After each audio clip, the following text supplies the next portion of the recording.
जय श्री कृष्णा, राधे राधे। आप सभी भक्तों का आपके अपने YouTube चैनल श्री कृष्ण दीवानी में हार्दिक स्वागत है। आज आप सब सुन रहे हैं मार्गशीर्ष मास महात्म्य का 26वां अध्याय।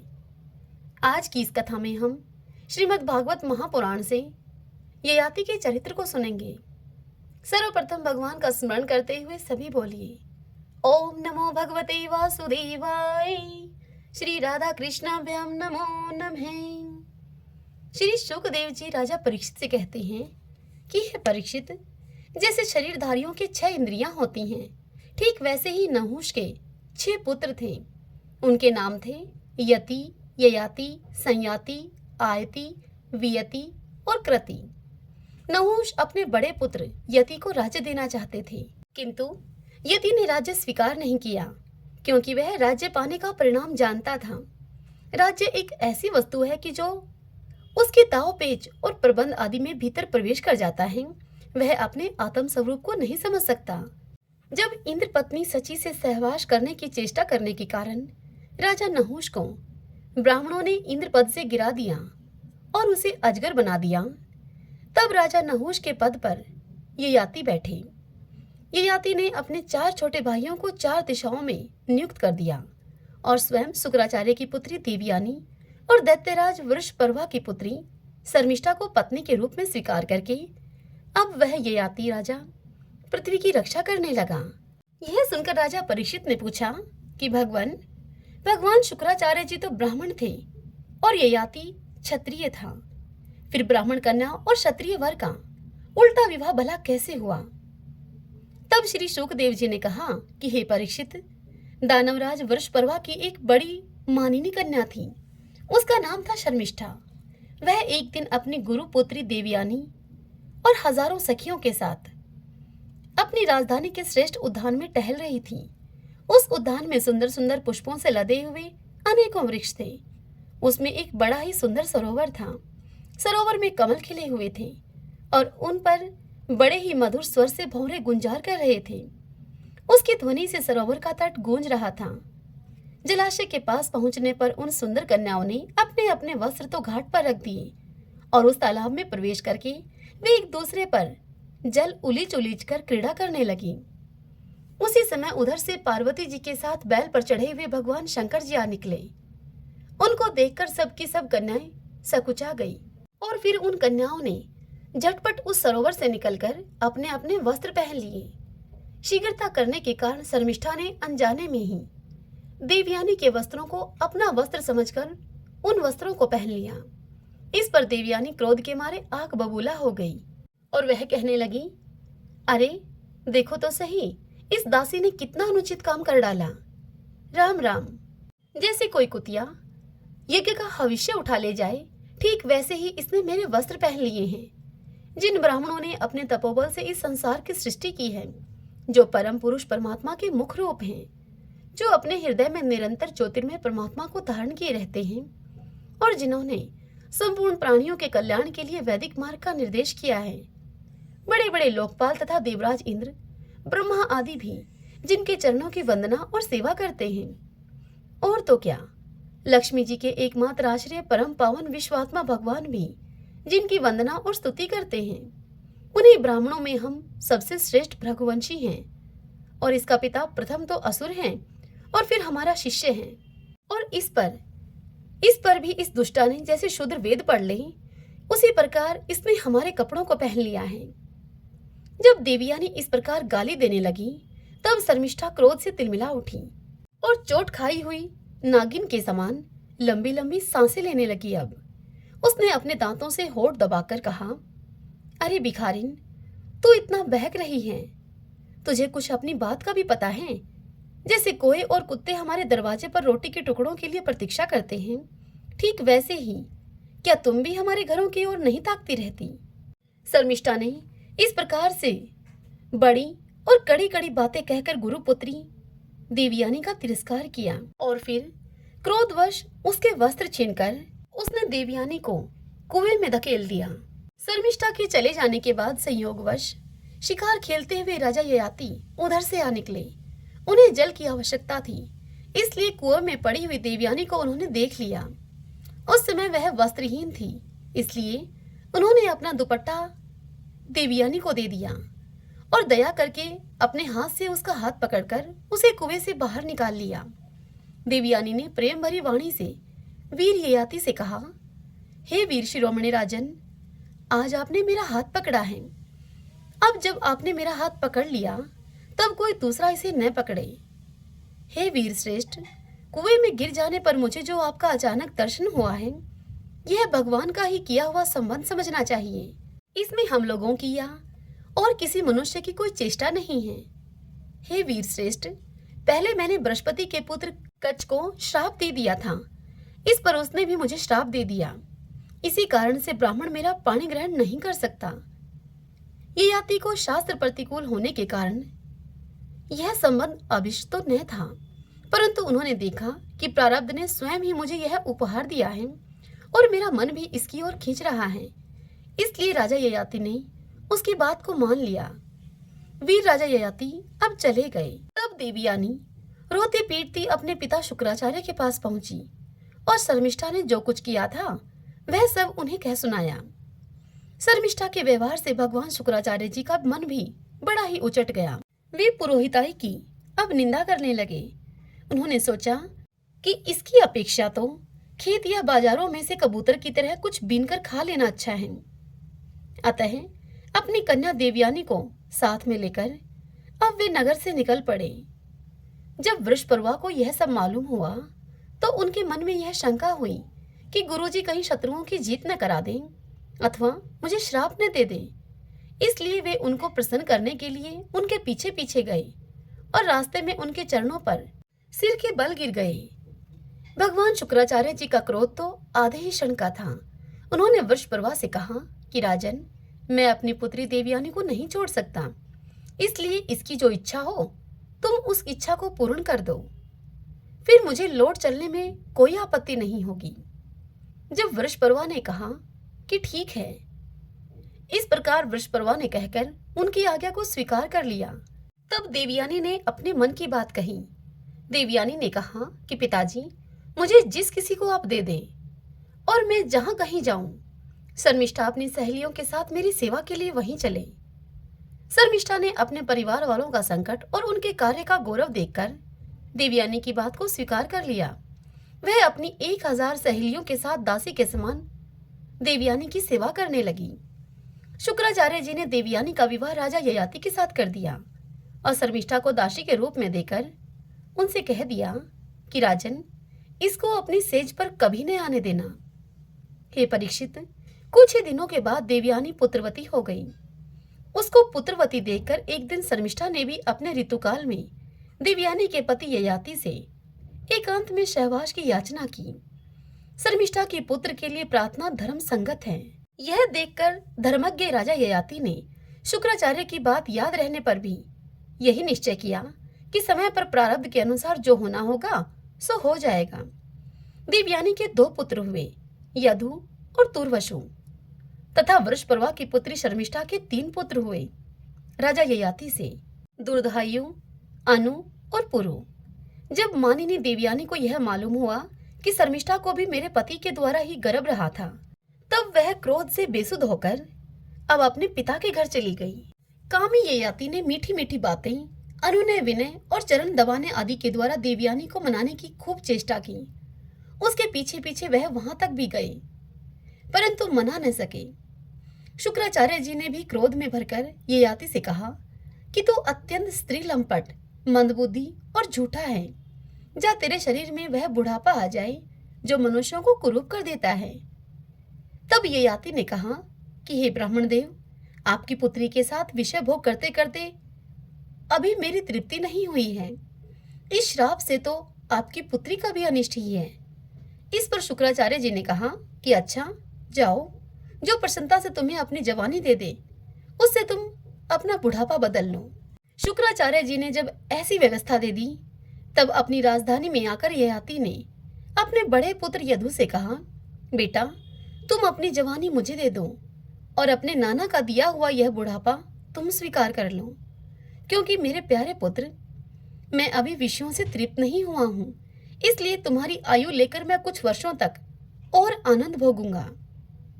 तब ययाति के पुत्र यदु ने उससे कहा कि पिताजी, बिना समय के ही प्राप्त हुआ आपका बुढ़ापा लेकर तो मैं जीना भी नहीं चाहता, क्योंकि कोई भी मनुष्य जब तक विषय सुख का अनुभव नहीं कर लेता तब तक उसे उससे वैराग्य नहीं होता। हे परीक्षित, इसी प्रकार दुर्वसु, दुर्धयु और अनु ने भी अपने पिता की आज्ञा को अस्वीकार कर दिया। सच पूछो तो उन पुत्रों को धर्म का तत्व मालूम नहीं था। वे इस अनित्य शरीर को ही नित्य मान बैठे थे। अब ययाति ने अवस्था में सबसे छोटे किंतु गुणों में कहें तो गुणों में बड़े अपने पुत्र पुरु को बुलाकर उससे पूछा और उससे कहा कि बेटा, अपने बड़े भाइयों की तरह तुम्हें तो मेरी बात को नहीं टालना चाहिए। तब पुरु ने कहा कि पिताजी, पिता की कृपा से मनुष्य को परम पद की प्राप्ति हो सकती है। वास्तव में पुत्र का शरीर पिता का ही दिया हुआ है। ऐसी अवस्था में ऐसा कौन है जो इस संसार में पिता के उपकारों का बदला चुका सके। उत्तम पुत्र तो वह है जो पिता के मन की बात बिना कहे ही कर दे। कहने पर श्रद्धा के साथ आज्ञा पालन करने वाले पुत्र को मध्यम कहते हैं। जो आज्ञा प्राप्त होने पर भी अश्रद्धा से उसका पालन करे वह अधम पुत्र है, और जो किसी प्रकार भी पिता की आज्ञा का पालन नहीं करता उसको तो पुत्र कहना ही भूल है। वह तो पिता का मल मूत्र ही है। हे परीक्षित, इस प्रकार कहकर पुरु ने बड़े आनंद के साथ अपनी जवानी दे दी और अपने पिता का बुढ़ापा स्वीकार कर लिया। राजा ययाति भी उसकी जवानी लेकर पहले जैसे ही विषयों का सेवन करने लगे। अब वे सातों द्वीपों के एक छत्र सम्राट थे। पिता के समान भली भांति प्रजा का पालन करते थे। उनकी इंद्रियों में पूरी शक्ति थी और वे यथा अवसर यथा प्राप्त विषयों का यथेच उपभोग भी करते थे। देवयानी उनकी प्रियतमा पत्नी थी। वह अपने प्रियतम ययाति को अपने मन, वाणी, शरीर और वस्तुओं के द्वारा दिन दिन और भी अधिक प्रसन्न करने लगी और एकांत में उसे सुख देने लगी। राजा ययाति ने समस्त वेदों के प्रतिपाद सर्वदेव स्वरूप यज्ञ पुरुष भगवान श्री हरि का बहुत से बड़ी बड़ी दक्षिणा वाले यज्ञों से यजन किया। जैसे आकाश में दल के दल बादल दिखते हैं और कभी नहीं भी दिखते, वैसे ही परमात्मा के स्वरूप में यह जगत स्वपन, माया और मनोराज्य के समान कल्पित है। यह कभी अनेक नाम और रूपों के रूप में प्रतीत होता है और कभी नहीं भी होता। वे परमात्मा सबके हृदय में विराजमान हैं। उनका स्वरूप सूक्ष्म से भी सूक्ष्म है। उन्हें सर्वशक्तिमान, सर्वव्यापी भगवान श्री नारायण को अपने हृदय में स्थापित करके राजा ययाति ने निष्काम भाव से उनका यजन किया। इस प्रकार 1000 वर्ष तक उन्होंने अपनी उच्च श्रृंखल इंद्रियों के साथ मन को जोड़कर उसके प्रिय विषयों को भोगा, परंतु इतने पर भी चक्रवर्ती सम्राट ययाति की भोगों से तृप्ति न हो सकी। इससे आगे की कथा कल हम अगले अध्याय में सुनेंगे। श्रीमन नारायण नारायण हरि हरि, भजमन नारायण नारायण हरि हरि। आइए अब हम श्रीमद् भगवद गीता के 8वें अध्याय को सुने। अर्जुन श्री भगवान से कहते हैं, हे पुरुषोत्तम, वह ब्रह्मा क्या है, अध्यात्म क्या है, कर्म क्या है, अधिभूत नाम से क्या कहा गया है और अधिदैव किसको कहते हैं। हे मधुसूदन, यहाँ अधियज्ञ कौन है और वह इस शरीर में कैसे है, तथा युक्त चित्त वाले पुरुषों के द्वारा अंत समय में आप किस प्रकार जानने में आते हैं। तब श्री भगवान ने कहा, हे अर्जुन, परम अक्षर ब्रह्मा है। अपना स्वरूप अर्थात जीवात्मा अध्यात्म नाम से कहा जाता है तथा भूतों के भाव को उत्पन्न करने वाला जो त्याग है वह कर्म नाम से कहा गया है। उत्पत्ति विनाश धर्म वाले सब पदार्थ अधिभूत हैं। हिरण्मय पुरुष अधिदैव है और हे देहधारियों में श्रेष्ठ अर्जुन, इस शरीर में मैं वासुदेव ही अंतर्यामी रूप से अधियज्ञ हूँ। जो पुरुष अंत काल में भी मुझको ही स्मरण करता हुआ इस शरीर को त्याग कर जाता है वह मेरे साक्षात स्वरूप को प्राप्त होता है। इसमें कुछ भी संशय नहीं है। हे कुंती पुत्र अर्जुन, यह मनुष्य अंत काल में जिस जिस भी भाव को स्मरण करता हुआ अपने शरीर का त्याग करता है उसको ही प्राप्त होता है वह, क्योंकि वह सदा उसी भाव से भावित रहा है। इसलिए हे अर्जुन, तू सब समय में निरंतर मेरा स्मरण कर और युद्ध भी कर। इस प्रकार मुझ में अर्पण किए हुए मन बुद्धि से युक्त होकर तो निसंदेह मुझको ही प्राप्त होगा। हे पार्थ, यह नियम है कि परमेश्वर के ध्यान के अभ्यास रूप योग से युक्त दूसरी ओर न जाने वाले चित्त से निरंतर चिंतन करता हुआ मनुष्य परम प्रकाश में दिव्य पुरुष को अर्थात परमेश्वर को ही प्राप्त होता है। जो पुरुष सर्वज्ञ, अनादि, सबके नियंता, सूक्ष्म से भी अति सूक्ष्म, सबके धारण पोषण करने वाले अचिंत्य स्वरूप, सूर्य के सदृश नित्य चेतन प्रकाश रूप और अविद्या से अति परे शुद्ध सच्चिदानंद घन परमेश्वर का स्मरण करता है, वह भक्ति युक्त पुरुष अंतकाल में भी योग बल से भ्रकुटी के मध्य में प्राण को अच्छी प्रकार से स्थापित करके फिर निश्चल मन से स्मरण करता हुआ उस दिव्य रूप परम पुरुष परमात्मा को ही प्राप्त होता है। वेद के जानने वाले विद्वान जिस सच्चिदानंद घन स्वरूप परम पद को अविनाशी कहते हैं, आसक्ति रहित यतनशील सन्यासी महात्मा जन जिसमें प्रवेश करते हैं और जिस परम पद को चाहने वाले ब्रह्मचारी लोग ब्रह्मचार्य का आचरण करते हैं, उस परम पद को मैं तेरे लिए संक्षेप से कहूंगा। सब इंद्रियों के द्वारों को रोककर तथा मन को हृदय में स्थिर करके फिर उस जीते हुए मन के द्वारा प्राण को मस्तक में स्थापित करके परमात्मा संबंधी योग धारणा में स्थित होकर जो पुरुष ओम इस एक अक्षर रूप ब्रह्मा को उच्चारण करता हुआ और उसके अर्थ स्वरूप मुझ निर्गुण ब्रह्मा का चिंतन करता हुआ अपने शरीर का त्याग कर जाता है, वह पुरुष परम गति को प्राप्त होता है। हे अर्जुन, जो पुरुष मुझ में अनन्यचित होकर सदा ही निरंतर मुझ पुरुषोत्तम को स्मरण करता है, उस नित्य निरंतर मुझ में युक्त हुए योगी के लिए मैं सुलभ हूँ, अर्थात उसे सहज ही मैं प्राप्त हो जाता हूँ। परम सिद्धि को प्राप्त हुए महात्मा जन मुझको प्राप्त होकर दुखों के घर एवं क्षणभंगुर पुनर्जन्म को नहीं प्राप्त होते। हे अर्जुन, ब्रह्मालोक पर्यंत सब लोग पुनरावर्ती हैं, परंतु हे कुंती पुत्र, मुझको प्राप्त होकर पुनर्जन्म नहीं होता, क्योंकि मैं कालातीत हूँ और ये सब ब्रह्मा आदि के लोक काल के द्वारा सीमित होने से अनित्य हैं। ब्रह्मा का जो एक दिन है उसको 1000 चतुर्युगी तक की अवधि वाला और रात्रि को भी 1000 चतुर्युगी तक की अवधि वाली जो पुरुष तत्व से जानते हैं, वे योगीजन काल के तत्व को जानने वाले हैं।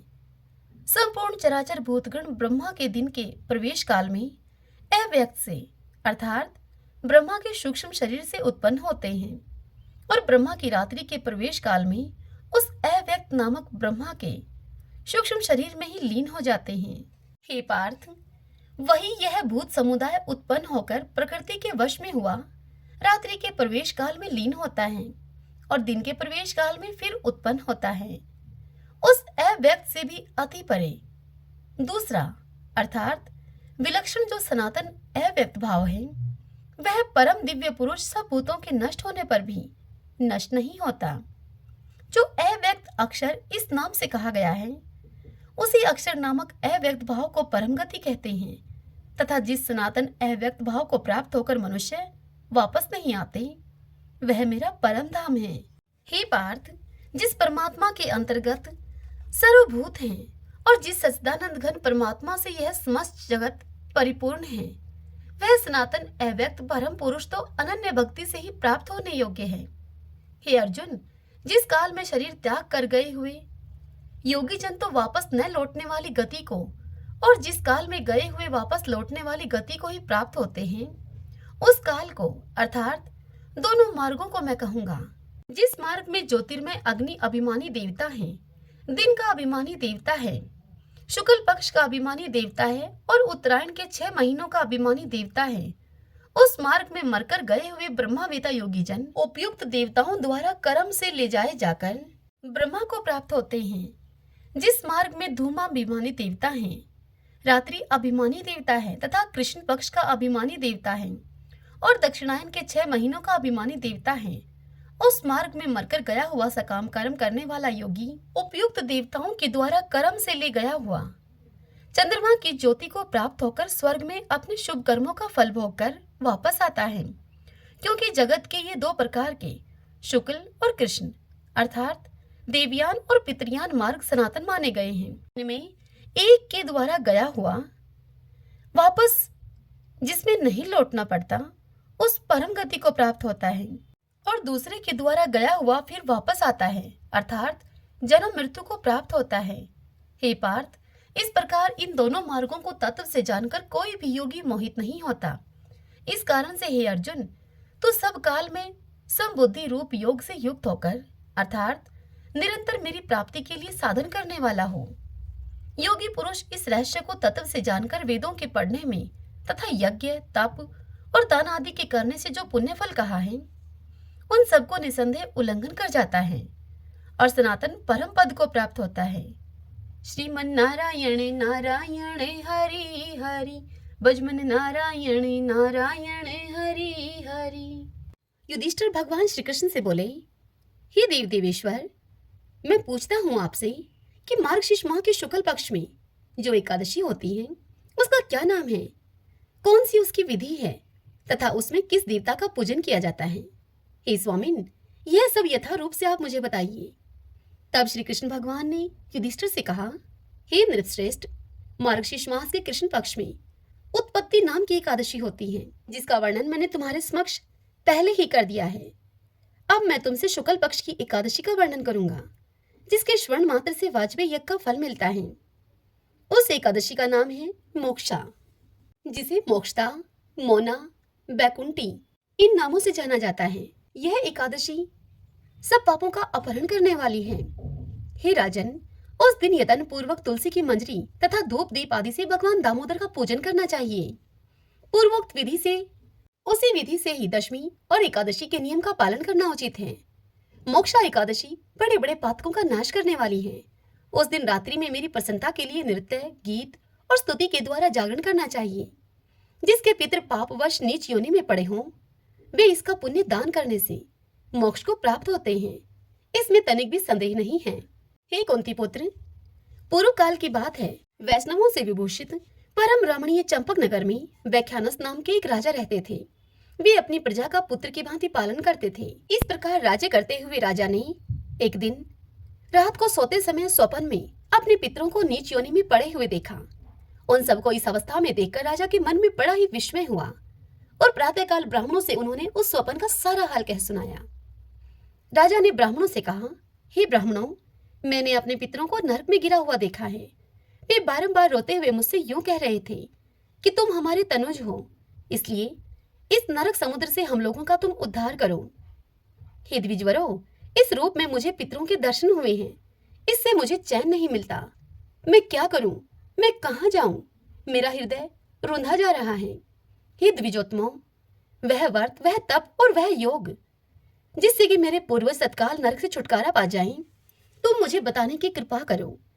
मुझ बलवान एवं साहसी पुत्र के जीते जी मेरे माता पिता घोर नरक में पड़े हुए हैं, अतः ऐसे पुत्र से क्या लाभ है। यह सुनकर वह ब्राह्मण बोले, राजन, यहाँ से निकट ही पर्वत मुनि का एक महान आश्रम है। वे भूत और भविष्य के विज्ञाता हैं। हे नृपश्रेष्ठ, आप उन्हीं मुनि के आश्रम पर चले जाइए।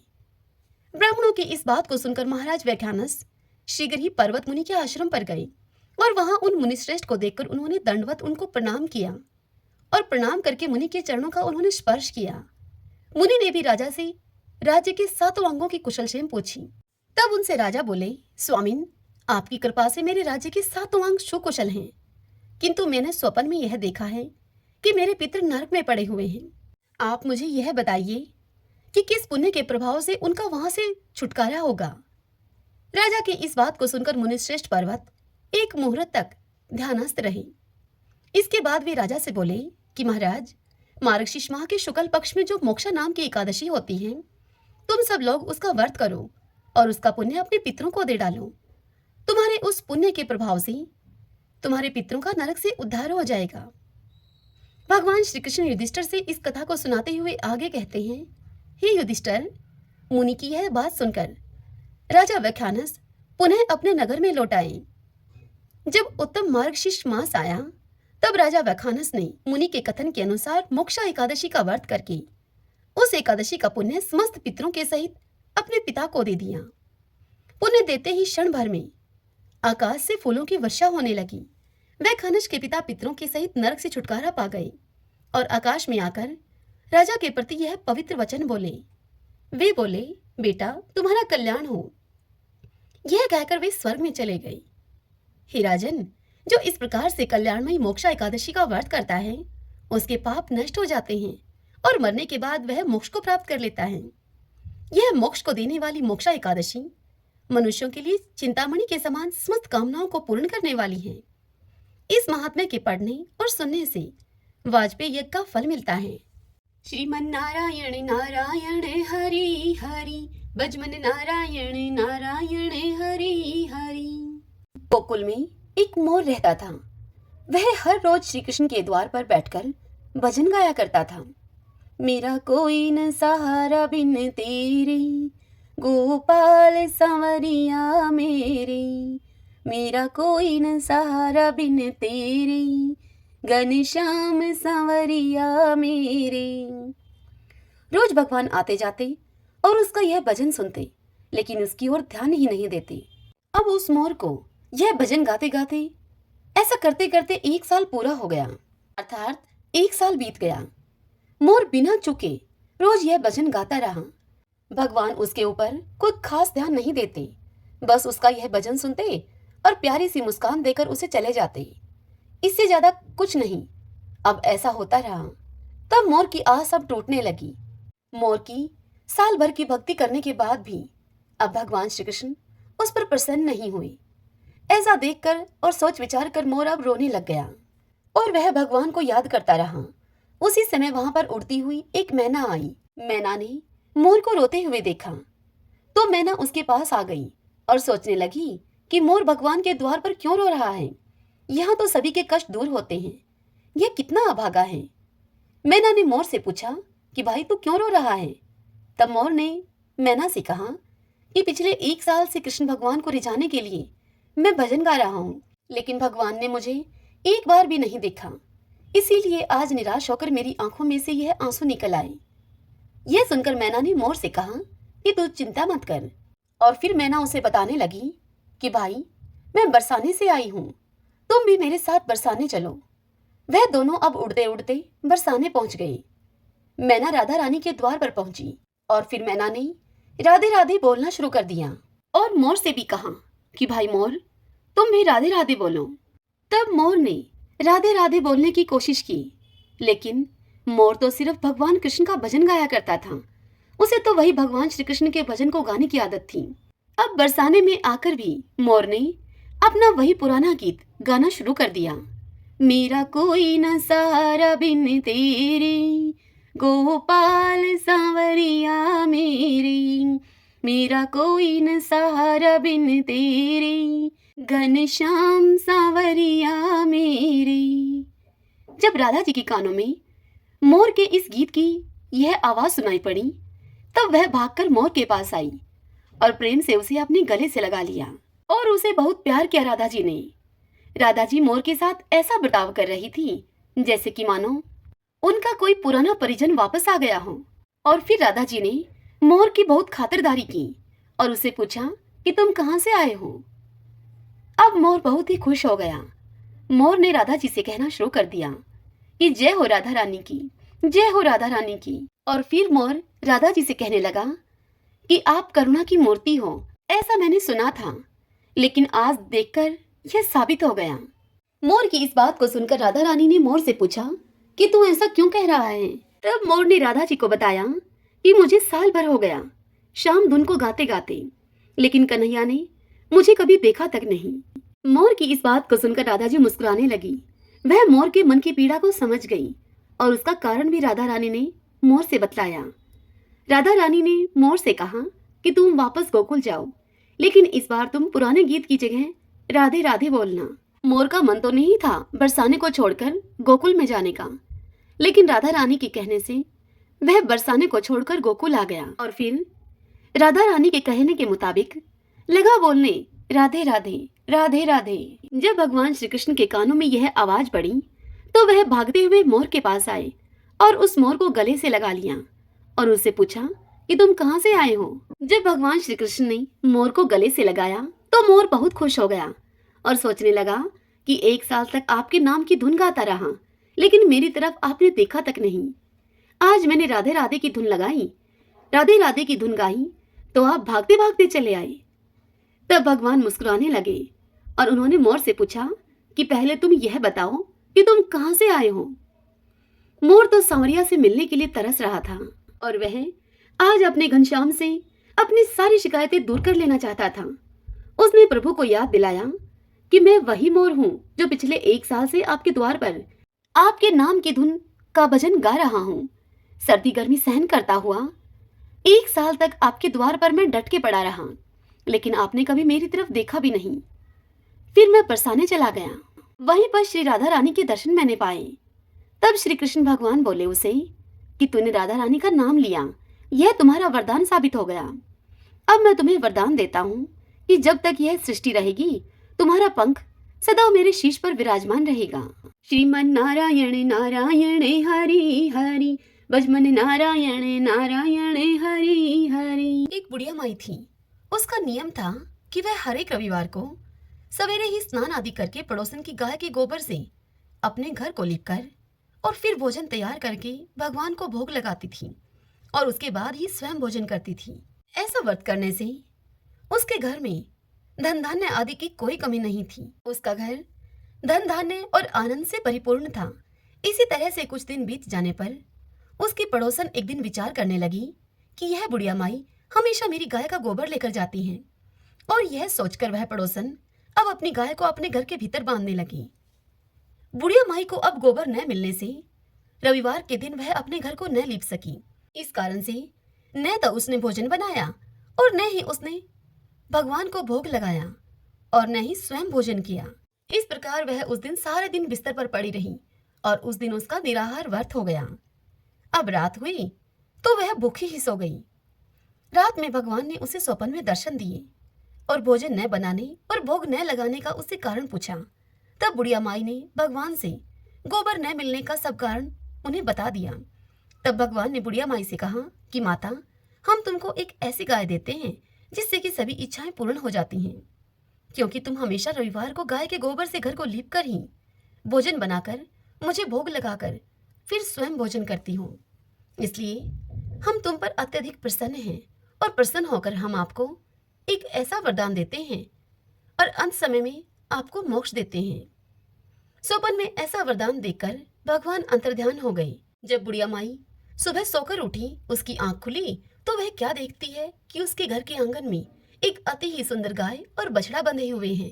वह गाय और बछड़े को देखकर अत्यधिक प्रसन्न हुई और उनको घर के बाहर लाकर बांध दिया। वहीं उनके लिए खाने के लिए चारा भी डाल दिया। जब उस बुढ़िया माई की पड़ोसन ने बुढ़िया माई के घर के बाहर एक अति ही सुंदर गाय और बछड़े को बंधे हुए देखा तो अब वह द्वेष के कारण जलने लगी। अब उसका हृदय जल उठा। जब उसने देखा कि गाय ने सोने का गोबर किया है, तब तो उसके द्वेष की सीमा ही नहीं रही। वह उस गाय का गोबर ले गई और अपनी गाय का गोबर उस सोने के गोबर की जगह रखकर चली गई। अब वह पड़ोसन नित्य प्रतिदिन ऐसा ही करती रही और इस प्रकार से सीधी सादी बुढ़िया माई ठगी गई। तब सर्वव्यापी ईश्वर ने सोचा कि चालाक पड़ोसन के कर्म से बुढ़िया माई ठगी जा रही है। भगवान ने संध्या के समय अपनी माया से बड़ी जोर की आंधी चला दी। तब बुढ़िया माई ने आंधी आई देखकर आंधी के भय से अपनी गाय और बछड़े को अपने घर के भीतर बांध लिया। प्रातः उठकर जब उस बुढ़िया माई ने देखा कि गाय ने सोने का गोबर दिया है, तो यह देखकर उस बुढ़िया माई के आश्चर्य की सीमा न रही। और अब तो बुढ़िया माई गाय को प्रतिदिन भीतर ही बांधने लगी। उधर पड़ोसन ने जब यह देखा कि बुढ़िया माई गाय को भीतर ही बांध कर रखने लगी है, गाय को बाहर नहीं निकालती और मेरे सोने का गोबर उठाने का दाव भी नहीं चलता है, तो वह पड़ोसन और भी अधिक ईर्ष्या भाव रखने लगी और कुछ उपाय न होता देखकर उसने उस देश के राजा को जाकर उस राजा की सभा में उससे उस बुढ़िया माई की शिकायत लगा दी और राजा से कहा कि महाराज, मेरे पड़ोस में एक बुढ़िया माई रहती है। उस बुढ़िया माई के पास एक ऐसी गाय है जो आप जैसे राजाओं के पास होना ही योग्य है। वह गाय रोज सोने का गोबर देती है। आप उस सोने से प्रजा का पालन कीजिए। वह बुढ़िया माई इतने सोने का भला क्या करेगी। राजा ने उस पड़ोसन की सारी बात सुनकर अपने दूतों को बुढ़िया माई के घर से गाय लाने के लिए आज्ञा दी थी। बुढ़िया माई उस समय प्रातः ईश्वर को भोग लगाकर भोजन करने के लिए ही जा रही थी कि तभी राजा के कर्मचारी वहां पर आए और गाय को खोलकर ले गए। बुढ़िया काफी रोई चिल्लाई, किंतु कर्मचारियों ने उसकी एक न सुनी और वह बुढ़िया माई की गाय को खोलकर महल में लेकर चले गए। उस दिन वृद्धा वह बुढ़िया माई गाय के वियोग में भोजन न खा सकी और रात भर रो रोकर ईश्वर से गाय को पुनः पाने के लिए भगवान से प्रार्थना करती रही। उधर राजा गाय को देखकर बड़ा ही प्रसन्न हुआ। उसने यह आदेश दिया कि सारे महल में आसन बिछवा दो, यह गाय सोने का गोबर देती है। अब दूसरे दिन जब राजा सोकर उठा तो वह महल में क्या देखता है कि सारा महल गोबर से भरा हुआ उसे दिखाई देने लगा। राजा यह देखकर अब घबरा गया। भगवान ने रात को राजा के सपन में राजा से कहा कि हे राजा, गाय वृद्धा को वापस लौटा दे, इसी में तेरी भलाई है। उसके रविवार के व्रत करने से प्रसन्न होकर मैंने उसको यह गाय उपहार स्वरूप दी थी। प्रातः होते ही राजा ने वृद्धा को बुलाकर उसे बहुत सा धन देकर सम्मानित करके गाय और बछड़े सहित वृद्धा को अपनी झोपड़ी में लौटा दिया, उसे भेज दिया। उसकी पड़ोसन को बुलाकर राजा ने उचित दंड दिया उसे। इतना करने के बाद राजा के महल से वह गंदगी दूर हुई। उसी दिन से राजा ने नगरवासियों को यह आदेश दिया कि राज्य की तथा अपनी समस्त मनोकामनाओं की पूर्ति के लिए रविवार को व्रत करें। व्रत करने से नगर के सभी लोग अब सुखी जीवन व्यतीत करने लगे। कोई भी बीमारी तथा प्रकृति का कोई भी प्रकोप उस नगर पर नहीं होता था। सारी प्रजा अब सुख से रहने लगी। सभी बोली सूर्य नारायण भगवान की जय। आइए भक्तजनों, अब हम विष्णु सहस्त्रनाम स्तोत्र का पाठ करते हैं, क्योंकि मार्गशीर्ष मास में विष्णु सहस्त्रनाम स्तोत्र को सुनना और पढ़ना विशेष पुण्यदायी होता है। यस्य स्मरण मात्रेण जन्म संसार बंधनात् विमुच्यते नमस्तस्मै विष्णवे प्रभ विष्णवे नमः समस्त भूतानामादि भूताय भूव्रते अनेक रूपे रूपाय विष्णवे प्रभ विष्णवे। ओम विश्वम विष्णु है वषट्कारो भूत भव्य भवत प्रभु है भूतकृत भूत भाव भूतात्मा भूत भावने भूतात्मा परमात्मा च मुक्तानां परमागति है। अब यह पुरुष साक्षी क्षेत्रज्ञो अक्षर एव च योगो योग विद्याम नेता प्रधान पुरुषेश्वर है नारसिंह वपु है श्रीमान केशव पुरुषोत्तम है सर्व सर्व शिव स्थाणु भूतादि निर्भय है संभव भावनो भ्रता प्रभु प्रभु ईश्वर है स्वयंभू है शंभुरादित्य पुष्कराक्षो महासुन है अनादि नित्नो दाता विद्याता धातुरुत्तम है अपरमेयो हर्षिकेश पदम नाभो अमर प्रभु है विश्वकर्मा मनुस्त्वष्टा सत्विष्टो सत्विरो ध्रुव है आग्रह है शाश्वत कृष्ण लोहिताक्ष प्रदर्दन है प्रभु त्रिकुब्धाम पवित्रम मंगलम परम ईशान्य प्राणदय प्राण ज्येष्ठ श्रेष्ठ प्रजापति है हिरण्यगर्भ भूगर्भ माधवो मधुसूदन है ईश्वरो विक्रमी धनवी मेधावी विक्रम कर्म है अनुत्तमो दुरादर्श कृतज्ञ कर्तिरात्मवान है सुरेश शरणम शरम विश्वरीता प्रजा भुवः अह संवत्सरो व्याल है वर्तय सर्वदर्शन है अजय है सर्वेश्वर सिद्ध सिद्धि सर्वादिरच्युत है वर्षा कपिर में आत्मा सर्वयोग विनीह सरत है वसु है वसु मना है सत्य समात्मा असम्मति है समय है अमोघ है पुंडरी काक्षो वर्ष कर्मा वर्षा करती है रुद्रो है बहुशिरा है बबरू है विश्व योनि शुचि श्रवा है अमृत शाश्वत स्थाणु वरारो महातपा है सर्वज्ञ सर्वविद्वानो विश्वक्षिणो जनार्दन है वेदो है वेद विद्यांगो वेदांगो वेद विद कवि है लोकादक्ष सुरादक्ष धर्मादक्ष कृता कृत चतुरात्मा चतुर्व्यूह चतुर्द्रष्ट चतुर्भुज है राजिष्णु भोजनम भोक्ता शेषणु जगदादिजय है अनगो विजयो जेता विश्व योनि पुनर्वसु है उपेंद्रो वामन प्रांशु अमोघे सुचि ऊर्जित है अतीन्द्रिय है संग्रह सर्गो धर्तात्मा नियमोयमय है वेदो वैदय सदा योगी वीर माधवो मधु है अतीन्द्रियो महामायो महोत्साहो महाबल है महाबुद्धि महावीर्यो महाशक्ति महादुति है अनिर्देश्य वपु है श्रीमान अमे आत्मा महाद्रीद्रक है महिश्वासो महिव्रता श्रीनिवास सताम गति है अनिरुद्ध सुरानंदो गोविंदो गोविंदाम पति है मरीचि है दमन हंसो शोपर्णो भुज गौतम है हिरणाभ सूतपा पदम नाभ प्रजापति है अमृत्यु है सर्वद्रक है सिंह संदाता संधिमान स्त्र है अजो है दुर्मुष्ण शास्ता विश्वतात्मा सुरारिया है गुरु है गुरु तुमो धामो सत्य सत्य पराक्रम है निमिष है अनिमिष है सत्रगवि वाचस्पति रुधारदी है अग्रणी है ग्रामणी है श्रीमान न्याय नेता समीरण है शस्त्र मूर्धा विश्वात्मा शस्त्राक्ष शस्त्रपात आवर्तनो निर्वर्तात्मा संवर्तय संपर मर्दन है अह संवर्तको वहनीय अनिलो धरणीधर है सुप्रसाद प्रश्नात्मा विषवदरक विषव भुग विभु है सत्कृता सत्कृत साधु जहनो नारायणो नर है असंख्य और अपरमेय आत्मा विशिष्ट शिष्ट कर सूची है। सिद्धार्थ है सिद्धि संकल्प है, सिद्धि दय सिद्धि साधन है। वर्षाई वर्ष वो विष्णु वर्ष पर वर्षोदर है। वर्धनो वर्धमान है, विविक्त श्रुति सागर है।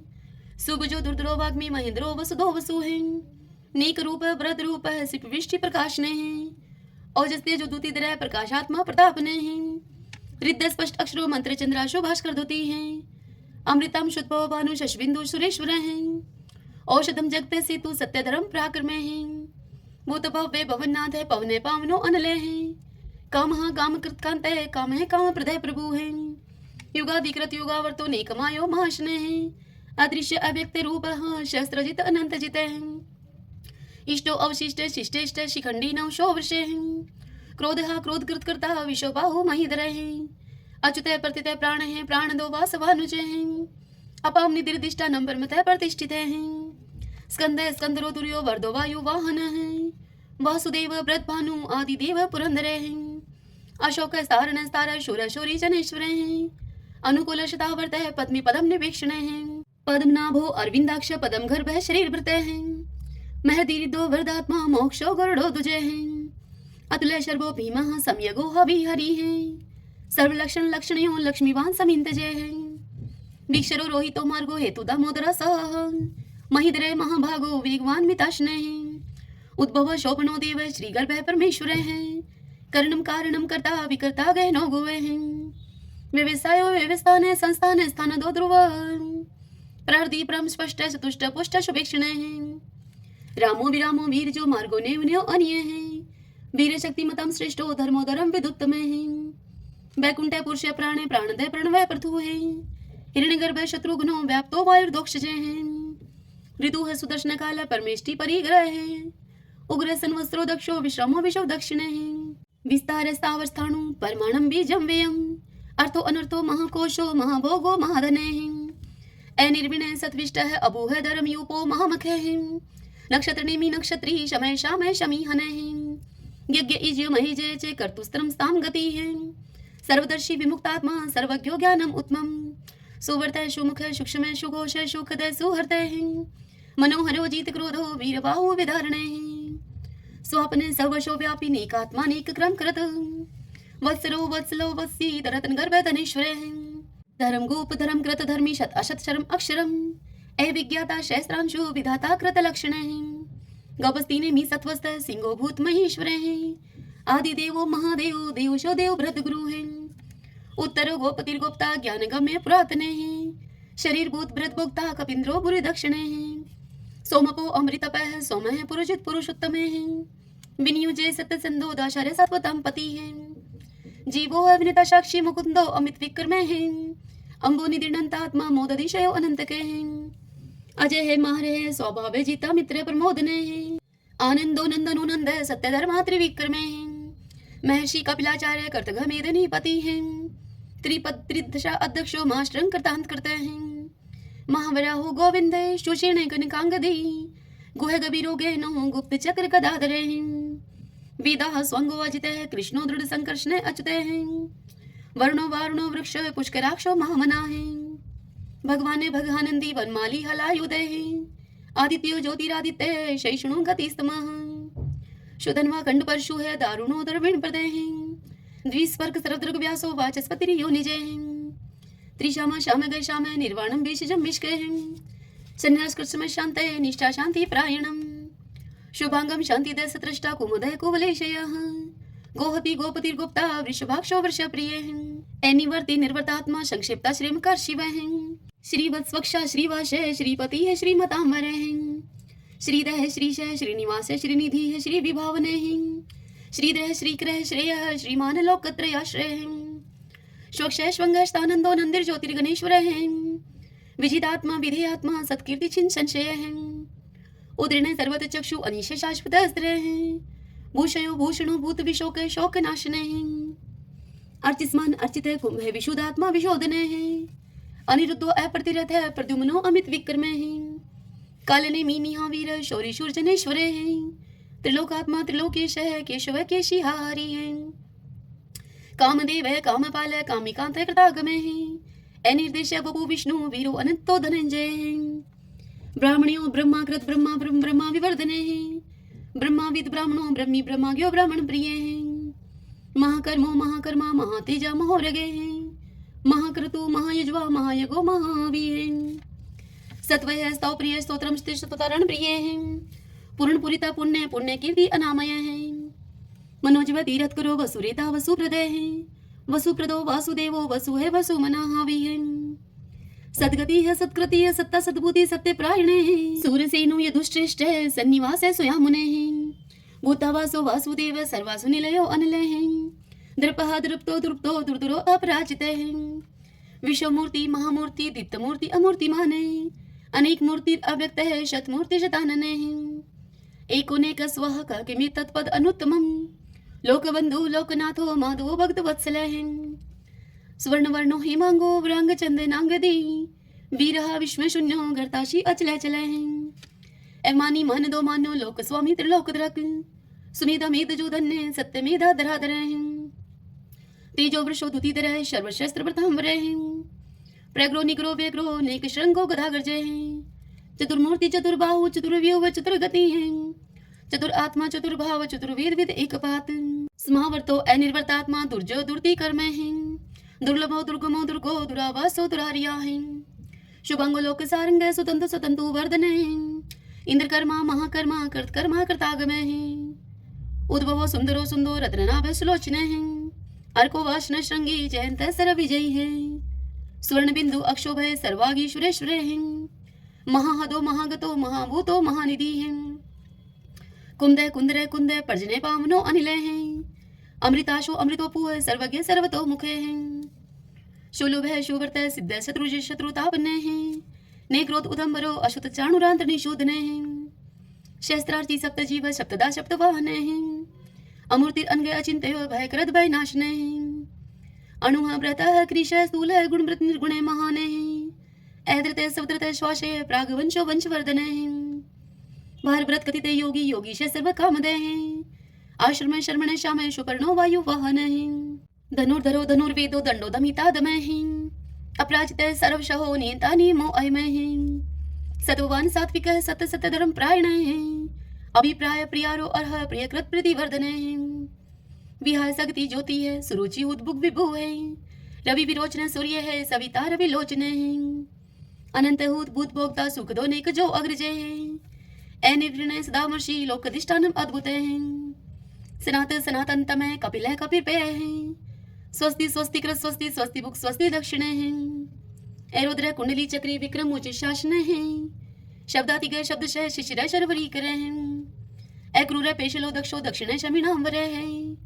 विदुत्मा विद्भय पुण्य शर्वण कीर्तन है उत्तारणो दुष्कृति पुनोदश पन्नाशन है वीरहा रक्षण संतो जीवन प्रिय वस्थित है अनंत रूप अनंत श्री जीत वन्यो व्यापय चतुरस्त्रो गभीरात्मा विदिशो व्याधीशो दिशे अनादिर पूर्व लक्ष्मी सुवीरो रुचिरांगद है जननो जन जन्मादि भीमो भीम पराक्रम है आधार नीलो ऐधाता पुष्पहाश प्रजागर है उद्रवग सत्पथाचार है प्राणदय प्रणवय पण है परमाणम प्राण निल्य है प्राणव्रत प्राण जीवन है ततुम तत्फिदेकात्मा जन्म मृत्यु जराति गए हैं भूर्भुव स्वस्त्रसार है सविता पर पितामह है यज्ञो यज्ञपति रेजवा यज्ञांगो यज्ञ वाहन है यज्ञ व्रत यज्ञ ग्रत यज्ञ यज्ञ भोग यज्ञ साधन है यज्ञांकृत गुहाम अन्नम अन्नाद एवच आत्मयोनि समझातो वेखान साम गायन है देवकी नंदन सृष्टा क्षितिश पाप नाशन है शंखव्रत नंद की चक्री शारंगदन मकदादर है रतांग पाणी अक्षोभ है सर्वपर हरणायुध है सर्वपर हरणायुध ओम नमः इति विष्णु भगवान की जय। ओम नमो भगवते वासुदेवाय। आइए भगतजनों, अब हम श्री कृष्ण चालीसा और भगवान श्री कृष्ण की आरती करेंगे। तदंतर भगवान के नाम का संकीर्तन करते हुए इस कथा का समापन करेंगे। बंशी शोभित कर मधुर नील जलद तन श्याम अरुण अधर जनु बिंब फल नैन कमल अभिराम पूर्ण इंद्र अरविंद मुख पीतांबर शुभ साज जय मन मोहन मदन छवि कृष्ण चंद्र महाराज जय यदुनंदन जय जगवंदन जय वसुदेव देव की नंदन जय यशोदा सुत नंद दुलारे जय प्रभु भक्तन के दृगतारे जय नटनागर नाथ नथैया, कृष्ण कन्हैया धेनु चरैया। पुनि नख पर प्रभु गिरिवर धारो, आओ दीनन कष्ट निवारो। बंसी मधुर अधर धर टेरी, होवे पूर्ण विनय यह मेरी।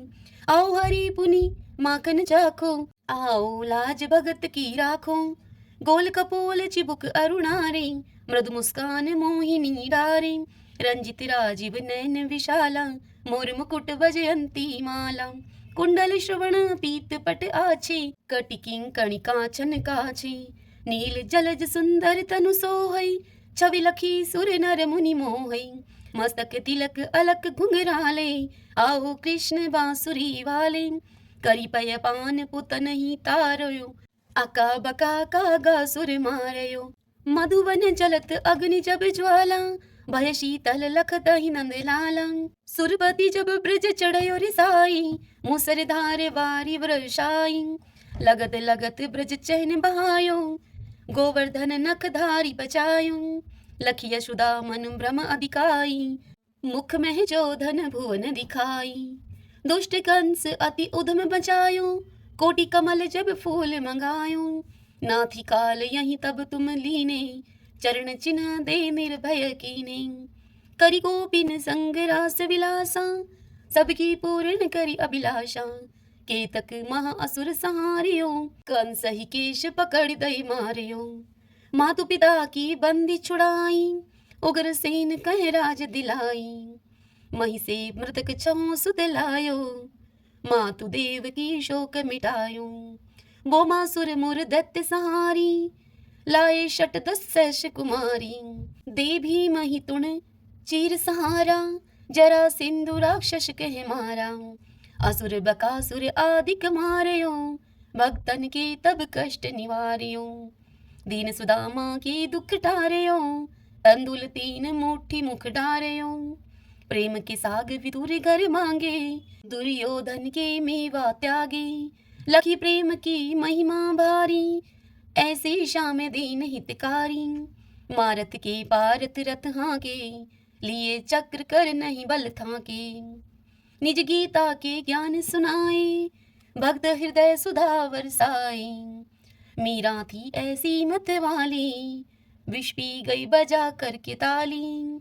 राणा भेजा सांप पिटारी, शाली ग्राम बने बनवारी।